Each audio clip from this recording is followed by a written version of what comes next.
Eliyahu Birnbaum, la mayoría lo conocen ya de varias veces. Si ustedes recuerdan, hace poco leímos la parasha de Bechukotai, donde había maldiciones, y dijimos que todas esas maldiciones en verdad son bendiciones. Nada más hay que buscar, ver la bendición, y ahí está. Y ese es el secreto más grande de la vida, tratar de rescatar bendiciones dentro de palabras negativas.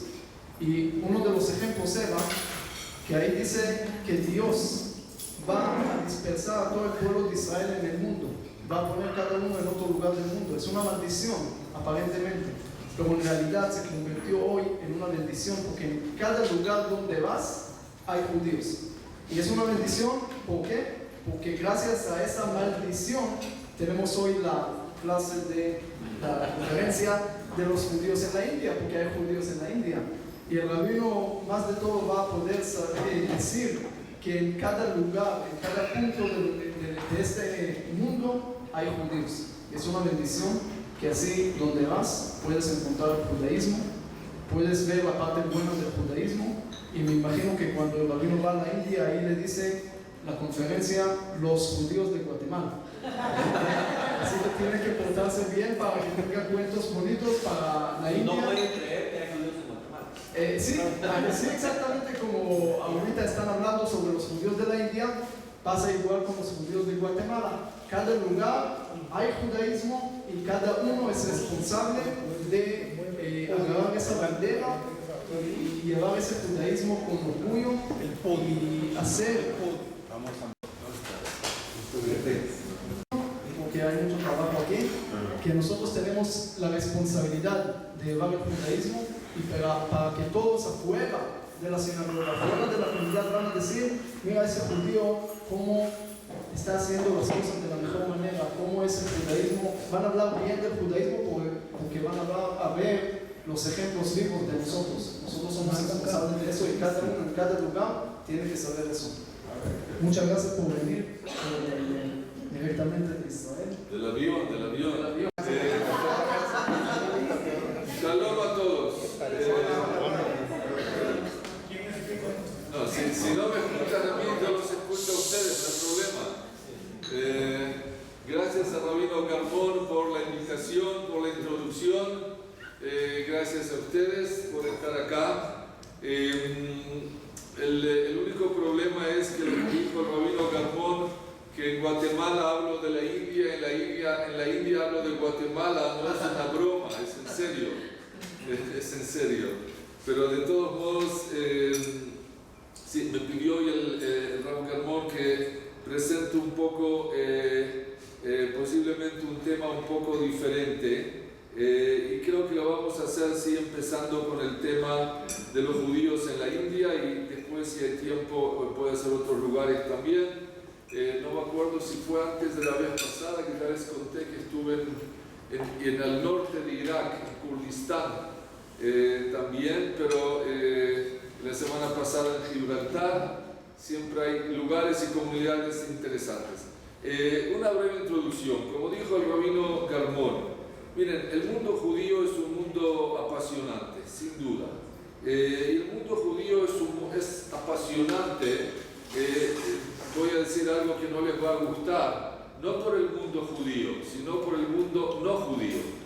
¿Qué transforma al mundo judío, o más bien a la dispersión de los judíos en el mundo, en apasionante? Que son distintos. ¿Cómo? Que son distintos. Que son distintos. O sea, si todo el mundo judío sería igual e idéntico, y si todo el mundo judío sería como Bnei Brak o como Guatemala o como cualquier otro lugar, entonces el mundo judío, disculpen, sería muy aburrido. Lo que genera algo interesante, dinámico, cósmico, realmente apasionante en el mundo judío es justamente la dispersión judía alrededor del mundo y en los diferentes continentes. Yo creo que sí soy muy privilegiado en el sentido de que prácticamente todas las semanas estoy en otro lugar del mundo, y siempre me preguntan ¿cuál es el lugar, la comunidad más interesante, más interesante del mundo? Y que la respuesta, que nunca tengo respuesta a esa pregunta. Mi respuesta siempre es que el mundo judío es apasionante y justamente la comparación, la diferencia entre judíos en Oriente y en Occidente, judíos en Polonia, judíos en Australia, judíos en la India, judíos en Canadá, en América Latina, justamente ese arco iris que se construye alrededor del mundo judío, eso es lo interesante. La diferencia entre los judíos y no la similitud entre los judíos del mundo. Y como les decía, la diferencia entre los judíos del mundo no se da por los judíos, sino por los no judíos. O sea, por el hecho que los judíos viven en diferentes lugares geográficos, en diferentes climas, en diferentes culturas, en diferentes lugares históricos, en diferentes lugares con diferentes gastronomías. O sea, todo alrededor no judío es el que genera esa especificidad en la cual hay judíos que asumen la cultura del lugar, que asumen la gastronomía local, que conocen costumbres locales, etc. Y acá podemos decir que el mundo judío, ya como una breve introducción a la India, se divide en dos partes. El mundo judío se divide en comunidades judías históricas, antiguas, y comunidades judías nuevas. No sé si en alguna ocasión, puede ser que alguna vez lo mencioné acá, no me acuerdo, pero no sé si pensaron en alguna ocasión en la diferencia entre esos dos tipos de comunidades. Hay comunidades judías antiguas, o sea que los judíos están ahí 1000, 2000, 2700 años. Por ejemplo, ¿dónde? Por ejemplo, Roma, por ejemplo, Irak, Siria, bueno, ya no quedan casi judíos, no quedan judíos del todo, pero teóricamente sí, ¿cómo? Irán, Yemen, en este caso también Georgia, Rusia. Esas son comunidades antiguas, o sea, judíos, ustedes preguntan a un judío en Roma, ¿de dónde es su familia? Acá en Guatemala o en México se pregunta dónde es su familia. Sí, mi familia vino antes de la Shoah, después de la Shoah llegó a México o a Guatemala. Pero ustedes preguntan a un judío en Roma, ¿de dónde es su familia? Como que preguntes, ¿de dónde es mi familia? Mi familia es de acá, es de Roma, es de Italia, 2000 años mi familia está acá. Yo fui rabino de la comunidad de Torino, al norte de Italia, y Torino, que relativamente es un poco más moderno, más nuevo que Roma. La mayoría de las familias en Torino están 800, 900 años. Llegaron a Italia, al norte de Italia, de Francia, de Alemania, a partir del año 1200 en adelante, etc. Pero, o sea, hay un arraigo vamos a decir, a Italia. O sea, no es casualidad que los judíos italianos comen pasta. Es cierto que también los judíos argentinos comen asado, pero y no están tanto tiempo, pero eso porque es rico. Pero de todos modos, o sea, hay un arraigo cultural, histórico de los judíos, por ejemplo, a Italia. Pero ¿qué sucede en otras comunidades que son comunidades judías nuevas?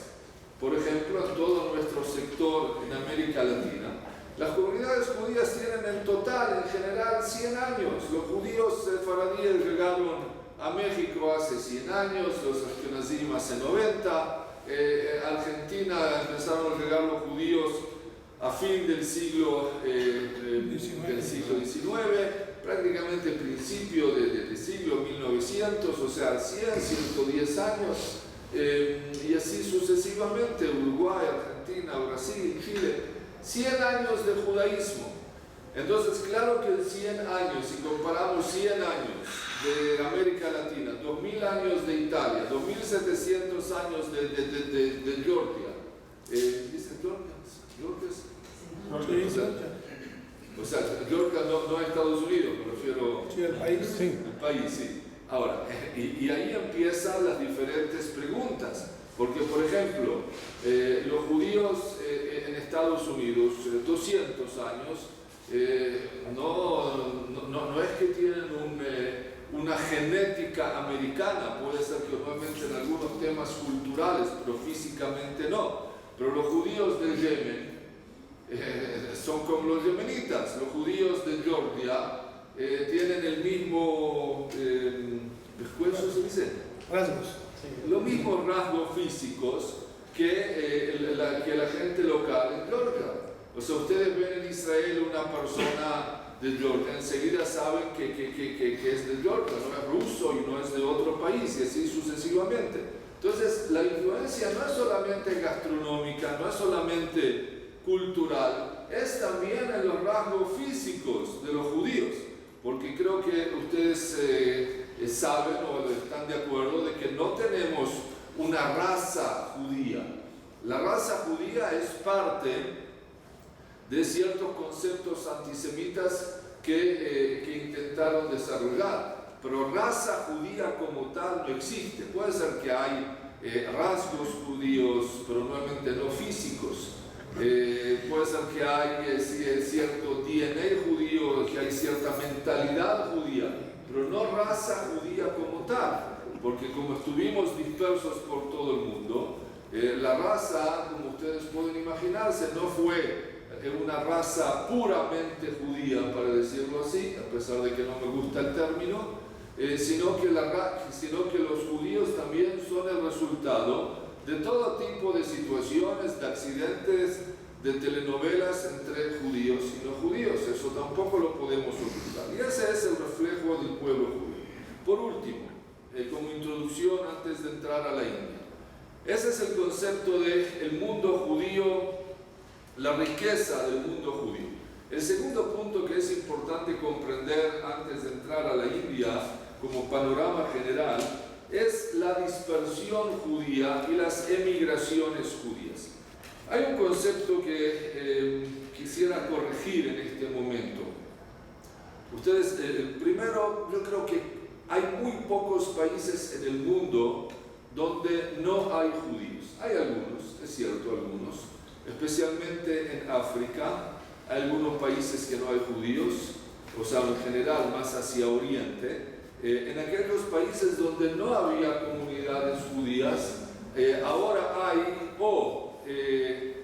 judíos turistas que vienen de paseo, como por ejemplo en Nepal. Nepal nunca hubo una comunidad judía y tampoco existe ahora, pero hay un Beit Chabad, y ustedes saben que el ceder más grande del mundo, aparentemente 2.500 personas, es en Nepal. Pero eso no quiere decir que hay judíos en Nepal. Hay judíos turistas en Nepal que hacen el ceder de Pesach, ¿sí? Pero eso no significa, el número de ceder de Pesach no significa que hay comunidad. No sé si en alguna ocasión conté, estuve en 2 o 3 ocasiones visitando lo que queda de la comunidad judía en Egipto, en el Cairo y en Alejandría.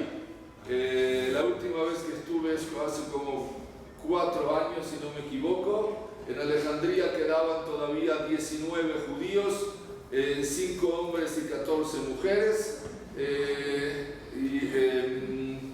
Y en el Cairo 40 judíos, de los cuales todos o todas eran o son mujeres, todas mujeres. Y hablando con la presidenta de la comunidad, que ya falleció hace unos 2 años, y le pregunté sobre Pesach, porque me llamó mucho la atención hacer un ceder de Pesach en Egipto, es algo muy, muy interesante, muy significativo. Y le pregunté, ¿qué hacen para el ceder de Pesach? Dice, sí, nosotros hacemos un ceder de Pesach comunitario, vienen 180 personas. 180 personas. Si usted dice que hay solamente 40 mujeres que son miembros de la comunidad, ¿cómo llegan a 180 personas? ¿Que son turistas? No. ¿Estudiantes? No. Marido. Sí, justamente. Entonces me dicen, no, Rabino, el tema es que las mujeres están todas casadas con hombres musulmanes. Entonces, cuando hacemos el ceder de Pesach, viene la mujer judía con el esposo musulmán, con los hijos musulmanes, porque a todos les gusta mucho la matzá y el gefilte fish. Entonces todos vienen al Seder de Pesach. Bueno, muy bien, parece que no hay mucha diferencia entre la pita y la matzá. Pero lo que quiere decir es que el Seder de Pesach no genera una comunidad, no en el Cairo y tampoco en Nepal. Hay otros lugares donde no había comunidades judías, en Oriente, donde se están renovando comunidades judías, como por ejemplo en Vietnam, en Laos, Camboya, diferentes lugares en China, en Japón.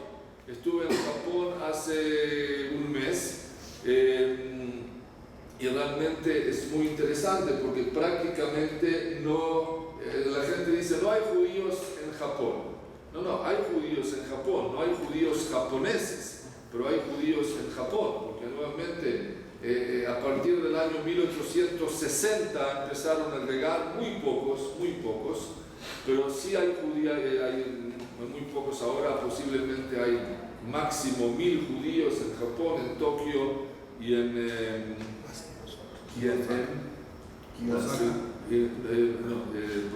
Bakú Bakú, la segunda ciudad, se me fue el nombre. De todos modos, también los judíos en Japón son una realidad nueva. A pesar de que también, entre paréntesis, voy agregando algunos detalles, algo muy interesante que yo lo aprendí en esta visita a Japón. En el año 1928, el gobierno japonés llegó a Rusia, no voy a entrar en toda la historia, y entre otros temas descubrieron lo que se llama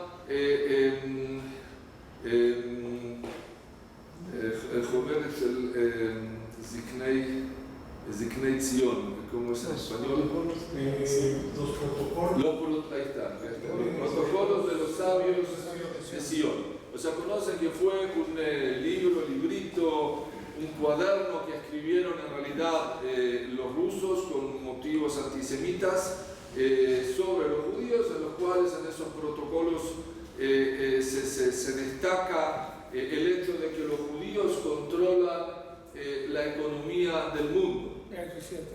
¿Cómo? Eso es cierto. Yo siempre digo que si fuera cierto la economía estaría mejor y hoy la economía no está tan bien. Hoy mismo la bolsa bajó en Estados Unidos 1.3, quiere decir que no los judíos la manejan, sino solo subiría, pero está bien. Aún así, un poco más adelante, pues en el año 1932 o 3, el gobierno japonés quería desarrollar la economía japonesa y especialmente en aquellos lugares que había conquistado en China. Y lo que hicieron un proyecto que se llama Dag Fuji, el pez fugo creo que es en español, no sé si existe ese pescado acá. Y ese proyecto era traer de Europa, que ya había empezado el antisemitismo y los problemas y el inicio del nazismo, traer 1 millón de judíos de Europa a Japón. 1 millón. Ahora, ¿cómo llegaron a la decisión de hacerlo? Porque ellos leyeron los protocolos de los sabios de Sion y los tomaron en serio. Dijeron, bueno, si los judíos controlan la economía del mundo, vamos a traer a los judíos a Japón para que ellos construyan nuestra economía. Finalmente, fue un proyecto serio, autorizado por el gobierno japonés, que finalmente no se llevó a la práctica por motivos técnicos, no por otros motivos que no voy a entrar ahora. El nombre del proyecto, el pez fugo, es por el siguiente motivo. Ese pez que se come hasta hoy en día en Japón es un pez aparentemente muy sabroso, muy especial, y tiene una característica que para poder comerlo y disfrutar de su sabor tiene también un tipo de sangre o de venas que son ral, que son veneno. Y hay que sacar esas venas, ese veneno, para poder comer el pez. Si no, ese pez puede ser realmente peligroso. Y así decía también, ese era el concepto del gobierno japonés sobre los judíos, que los judíos pueden ser muy deliciosos y pueden beneficiar la economía japonesa, pero también pueden ser peligrosos como ese pescado y pueden ser un veneno, y por eso los tomaban así con mucho cuidado y ese era el nombre del proyecto. Pero aún así lo que quería decir es que los judíos emigran y se mueven por el mundo de un lugar a otro lugar. Ustedes ven lo que sucede también acá en esta zona, en América Latina, los judíos de Venezuela, los judíos de Argentina algunos iban para Israel, para Miami, para España, regresan a Argentina. Los judíos de Venezuela ahora van a Costa Rica, a Miami, a Panamá, así lo mismo en Colombia. Los judíos de Rusia vienen a Israel y otros van a Alemania, los judíos de Alemania, rusos, van a Canadá, etcétera, etcétera. O sea, el pueblo judío no deja de estar en movimiento, es algo relativamente sorprendente, los movimientos del pueblo judío. Y como dije, solamente quiero hacer una corrección conceptual, porque generalmente cuando se habla de las emigraciones o los movimientos de los judíos, se habla del judío errante. Y se ve como algo muy bonito que el judío es errante. Yo sí creo que es algo positivo el hecho de que los judíos están en movimiento. Eso demuestra una energía, un dinamismo, una búsqueda, nuevos horizontes, sea en temas económicos, culturales o religiosos. Pero quiero hacer una corrección y proponer que cuando hablamos de esos movimientos geográficos o históricos, no hablemos del judío errante, porque el judío errante, si ustedes recuerdan, cuando estudiaron en la escuela católica, es un término católico. O sea, el judío errante es el término que según el Nuevo Testamento, el relato es que cuando Jesús estaba en camino a su crucificación, en cierto momento paró al lado de la casa de un judío, de un carpintero, le pidió para tomar agua. Esa persona no le dio agua para tomar, y la maldición, entre comillas, de Jesús fue que sea un judío errante. O sea, fue como una maldición individual a esa persona. Pero el cristianismo en general transformó esa maldición personal en una maldición colectiva al pueblo judío.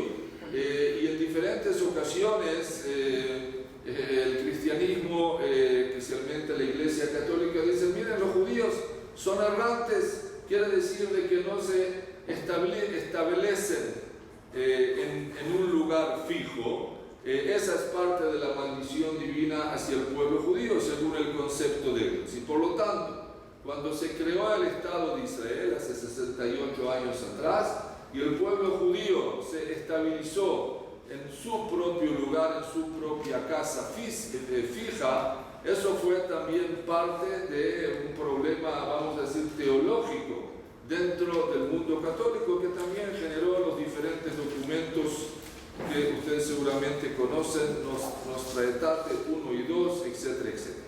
Y por lo tanto, el pueblo judío es un pueblo en movimiento. No creo que es un pueblo errante.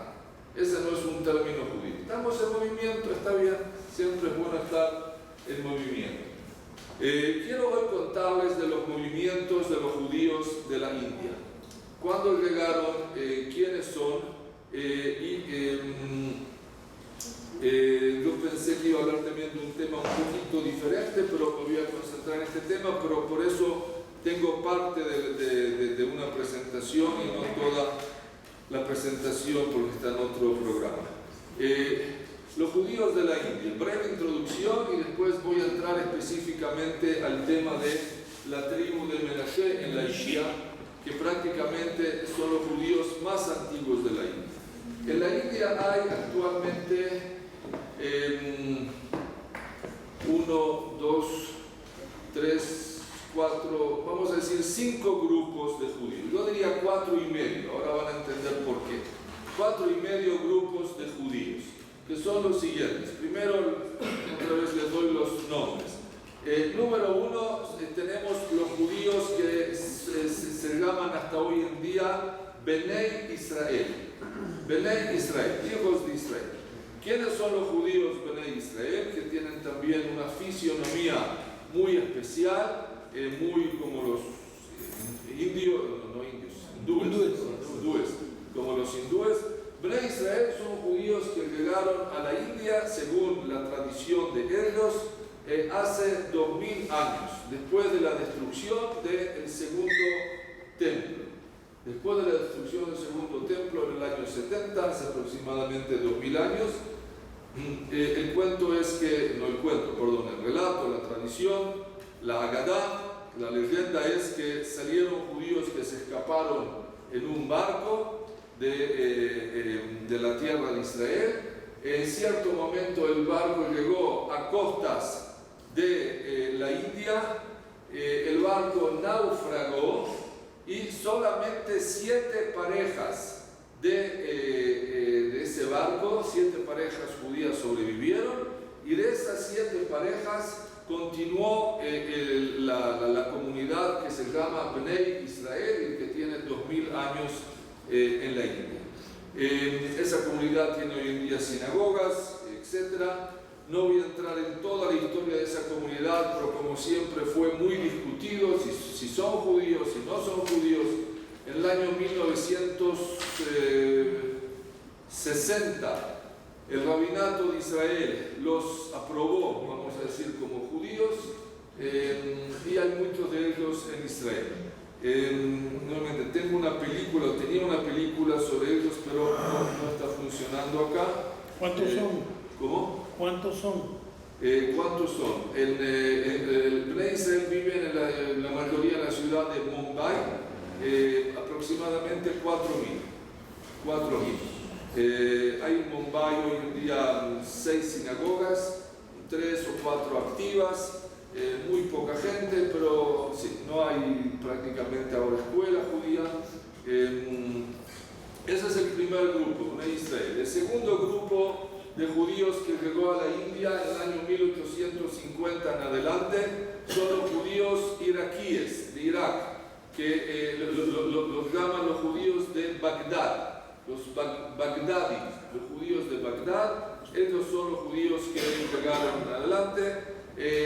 Como pueden imaginarse, judíos de 2000 años, nuevamente gente, vamos a decir así, relativamente simple, los judíos de Bnei Israel. Cuando llegan los judíos de Irak en el año 1860 por motivos comerciales, las grandes familias Sazón, hasta hoy en día gran parte de la economía de los edificios en Mumbai tienen el nombre Sazón, de las grandes familias que llegaron en aquel tiempo, comerciaban con opium.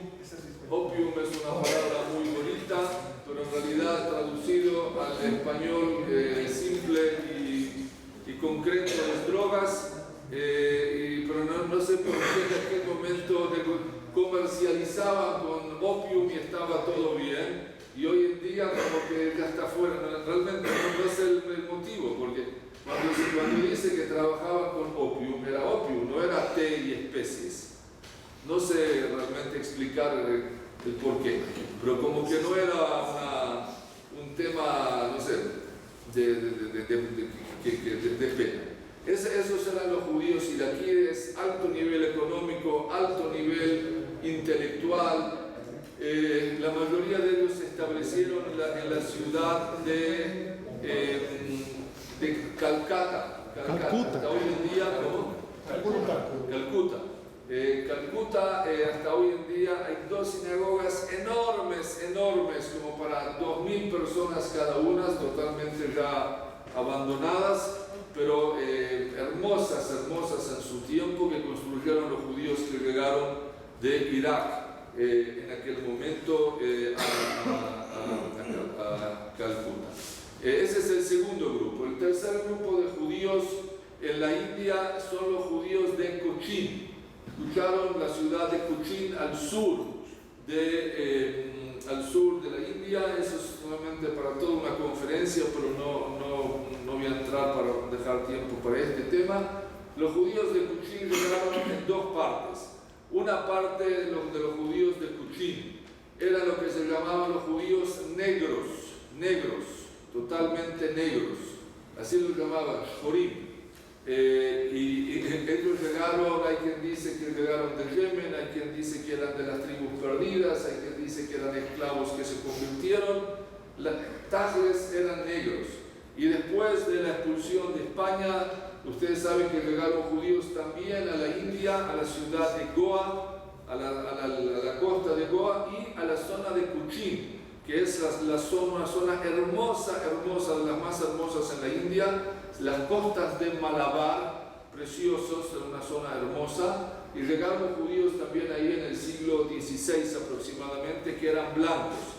Nuevamente, no había gran amistad entre los judíos negros y los judíos blancos, a tal punto que, claro, no se casaban uno con el otro, no comía uno de la shejitá del otro. Cuando los judíos negros entraban a la sinagoga de los judíos blancos, los sentaban en la pared de atrás y no los dejaban entrar a la sinagoga, que es hermosa y bonita.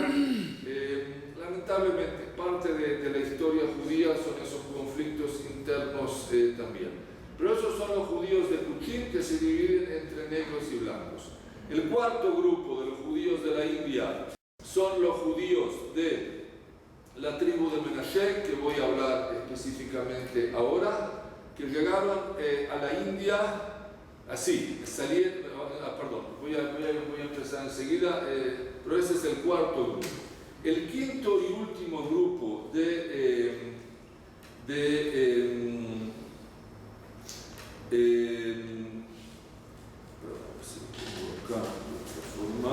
el quinto y último grupo son los judíos, por eso dije que mitad, medio judíos, de lo que se llama los patanes. ¿Escucharon de los patanes o los pashtunim de Afganistán? Los patanes. Aquí hay muchos.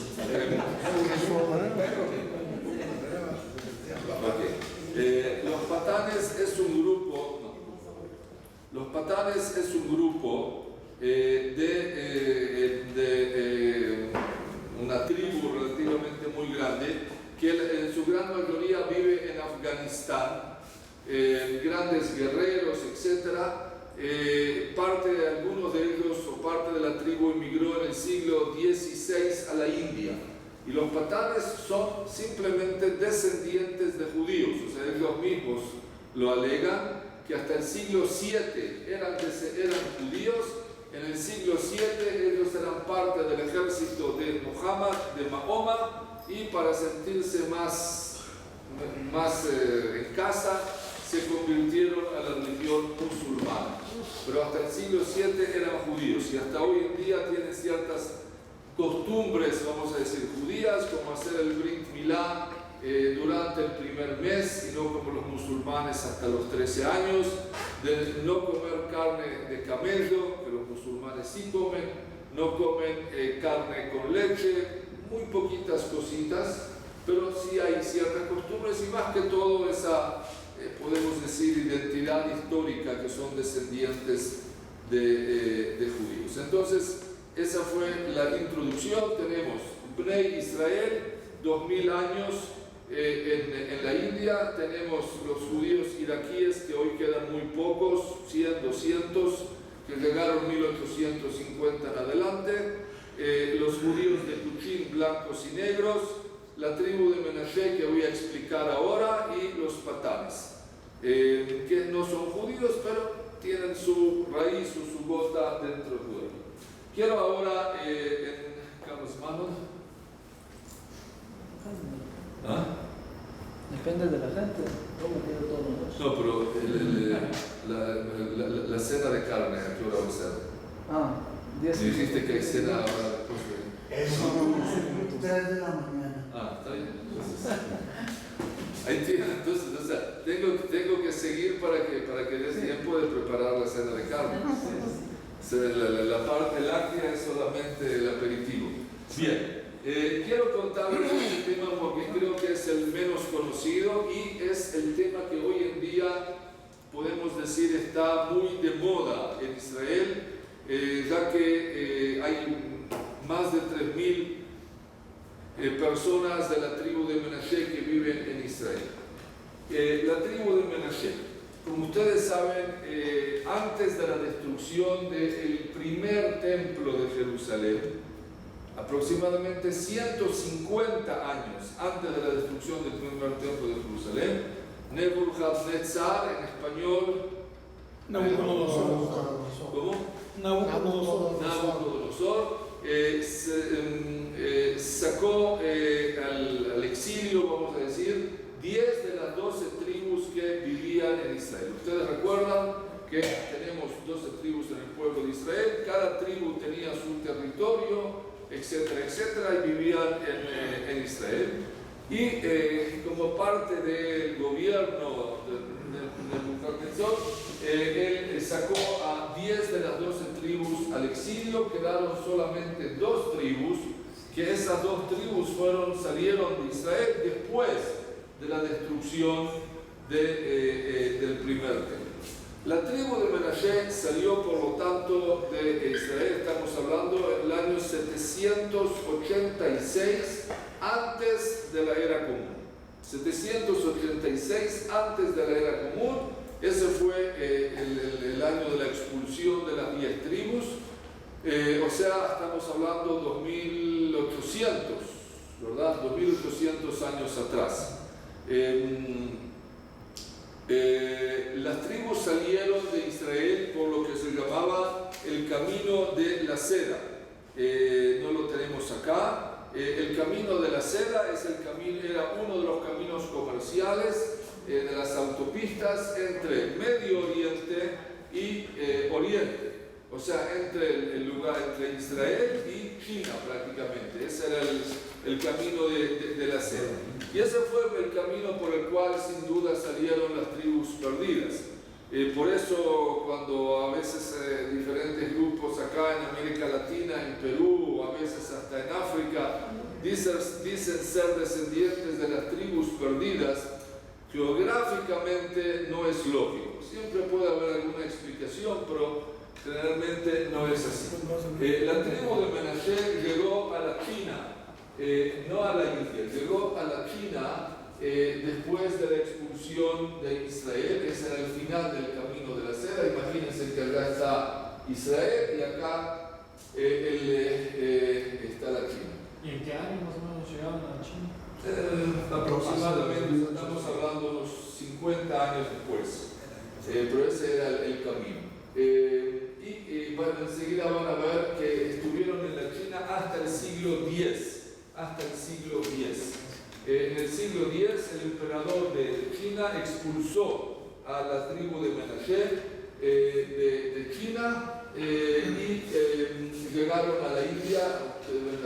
China está acá, Bangladesh, todo esto es la India, ¿verdad? Y la tribu de Menashe se estableció, gracias, en estos 2 estados.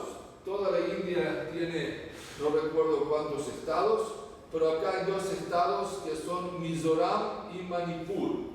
Acá en la frontera con Bangladesh, de la China bajaron acá al sur y toda la tribu de Menashe está acá. O sea, no en toda la India, sino solamente están concentrados en estos 2 estados que ustedes ven acá.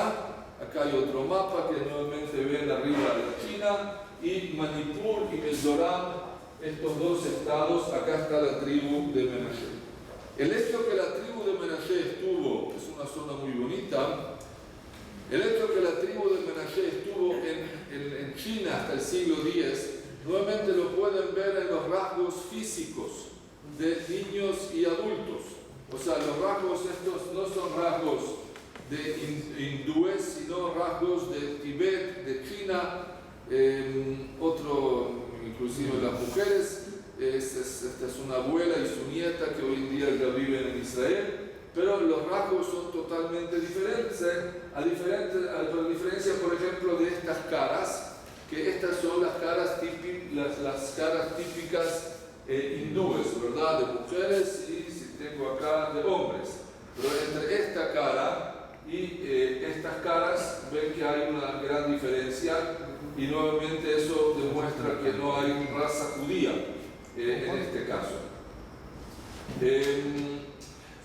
Cuando la tribu de Menashe salió de China, según los relatos, las tradiciones que hay dentro de la tribu, ellos tenían un Sefer Kadosh, un libro sagrado.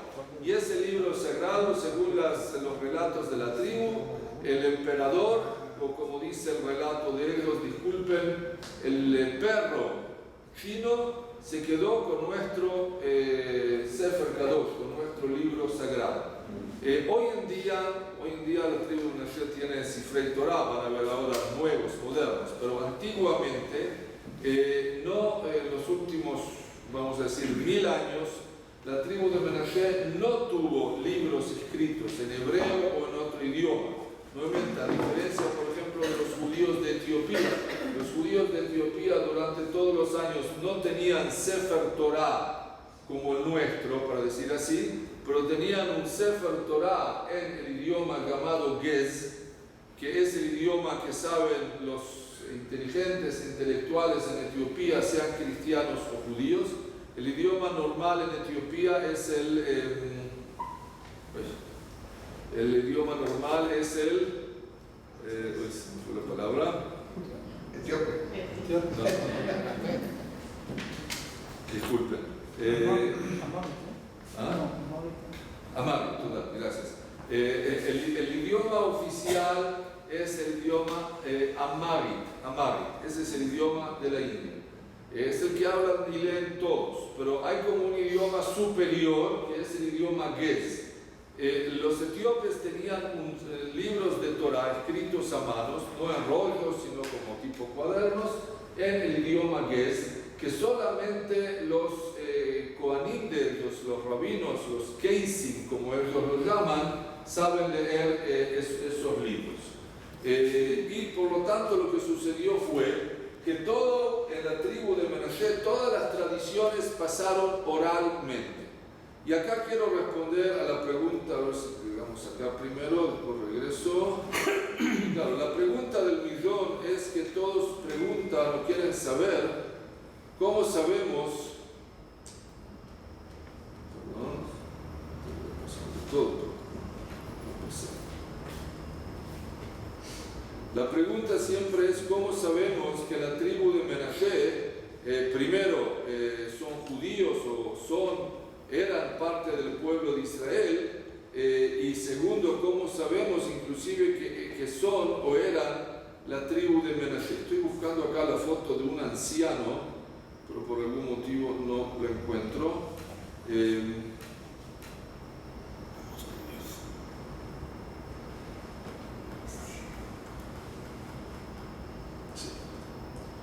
Miren, todo lo que tenemos en la tribu de Menashe, yo trabajo con la tribu de Menashe en los últimos 15 años, o sea, tanto en la parte de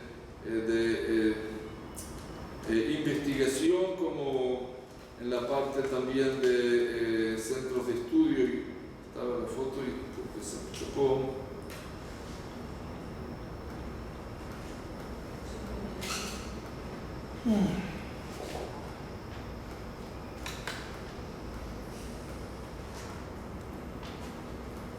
No tengo suerte.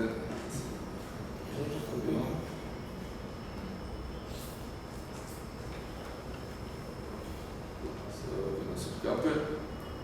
Okay. Este señor que ustedes ven acá, que ya tiene, esta foto es de hace algunos años atrás, a pesar de que realmente todos los años lo visito, ahora ya debe tener 95 años aproximadamente.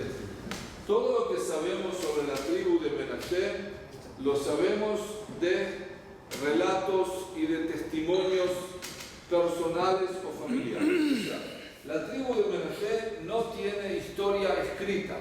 ¿Pero por qué no tiene historia escrita? Porque en esta zona de la India, y creo que en gran parte de la India, nadie tiene historia escrita.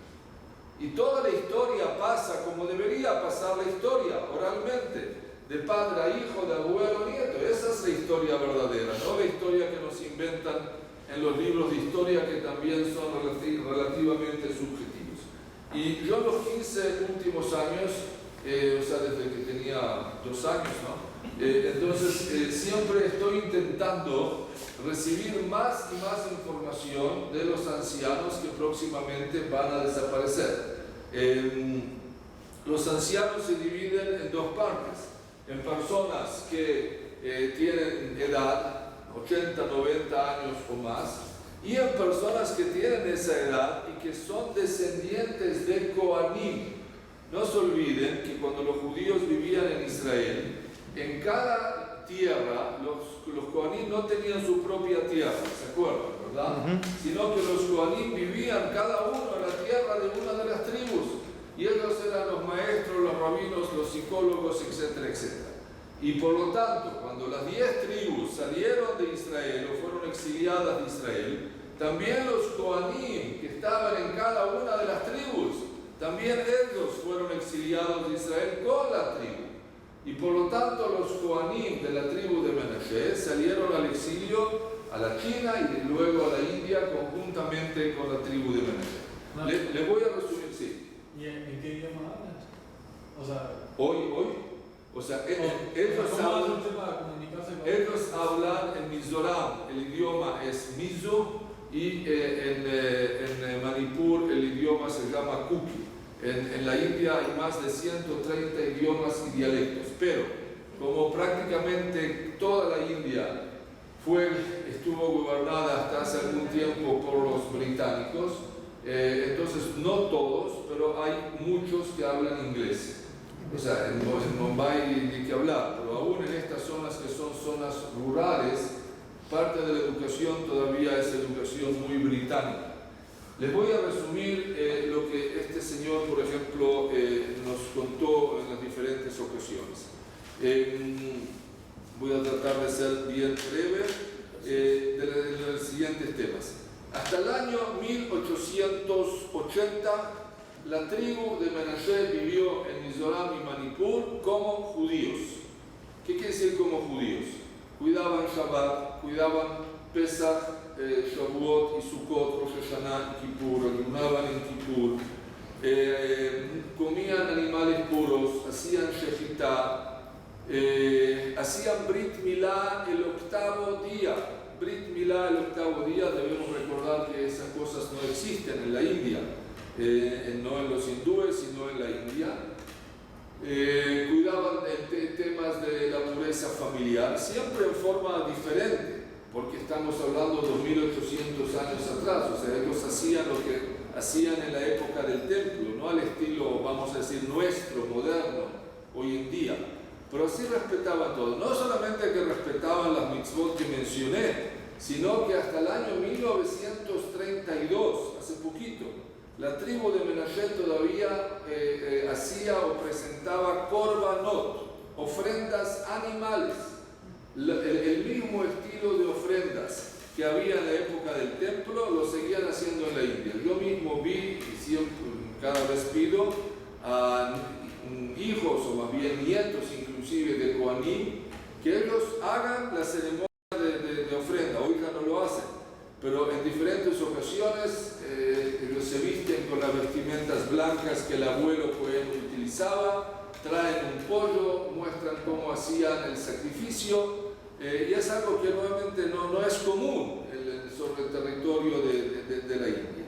Y así sucesivamente también algunas otras costumbres que se iban transmitiendo, y también el hecho de que la tribu de Menashe, o sea, ellos mismos pensaban, cuando llegaron a la China posiblemente y a la India, imagínense ustedes, ellos pensaban, como salieron antes de la destrucción del templo y estaban alejados, que ellos eran los últimos judíos del mundo.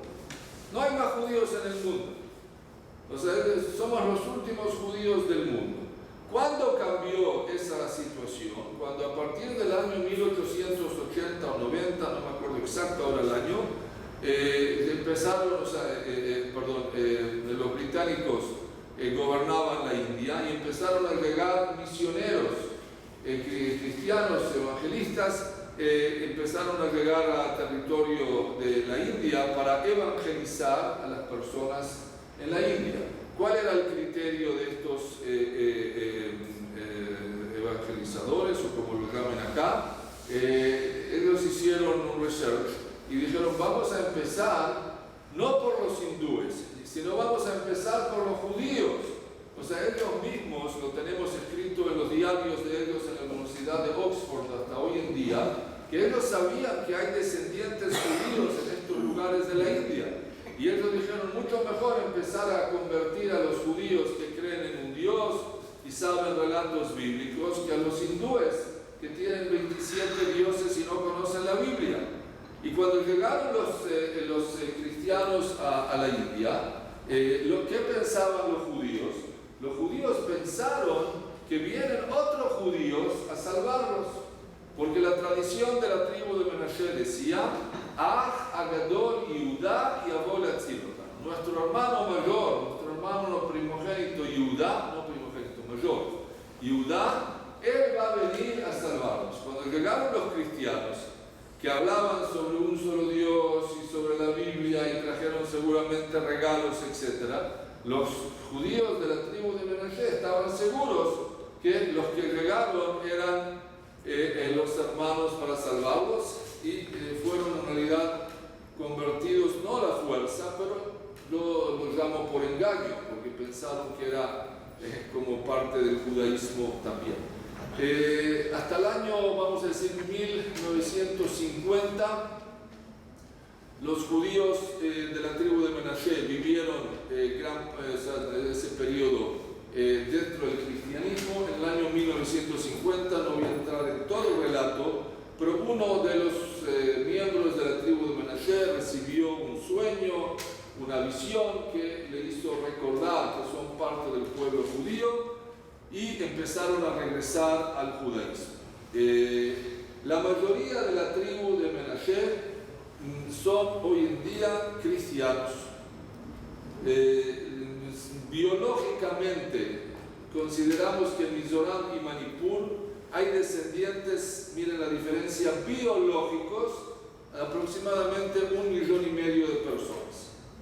Pero aquellas personas que viven hoy como judíos y que abandonaron el cristianismo para retornar al judaísmo son aproximadamente 8,000 personas en la India y 3,000 que ya están en Israel. Esa es la realidad. Hoy en día los 8,000 judíos que viven en la India de la tribu de Menashe tienen aproximadamente unas 50 sinagogas, Bate Knesset. No hay un lugar donde haya un pueblito o un lugar donde hay judíos de la tribu de Menashe que no tienen su propia sinagoga.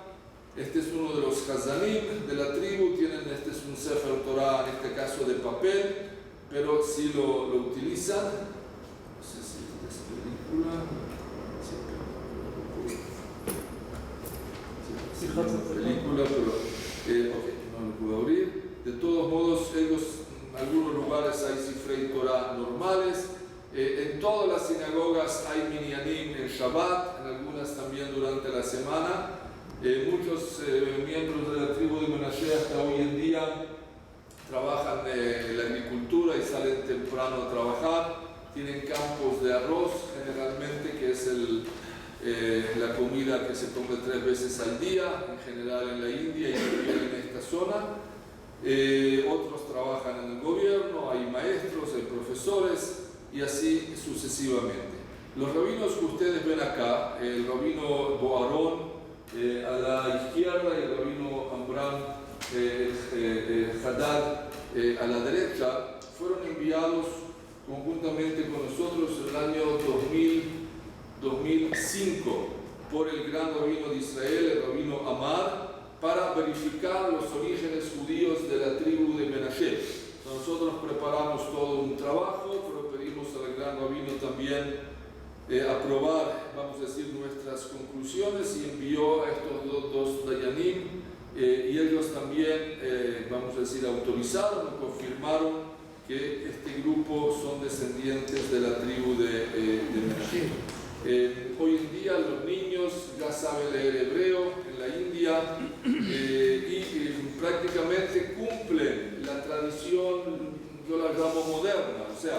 En otras palabras, hasta 1880 o más, dependiendo cada lugar cuando llegaban los cristianos, o sea, no era tan simple como hoy, sino que a veces llegar de un lugar a otro podía llevar también 5 o 10 años hasta que llegaba a una población, pero antes la tribu de Menashe cumplía un judaísmo bíblico, según la Biblia, según la Torah, a tal punto era bíblico que, por ejemplo, el Brit Milá lo hacían el 8º día a los varones, pero lo hacían, como dice la Torá, que hizo Tzipora a sus hijos, con Avnei Tzor, con piedras afiladas.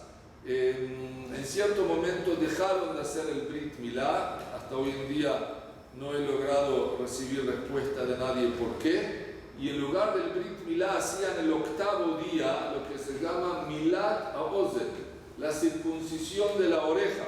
O sea, no hacían el Brit Milá en el lugar masculino, sino en la oreja hacían un gran agujero, y ese día, el 8º día, le daban el nombre al niño que nacía.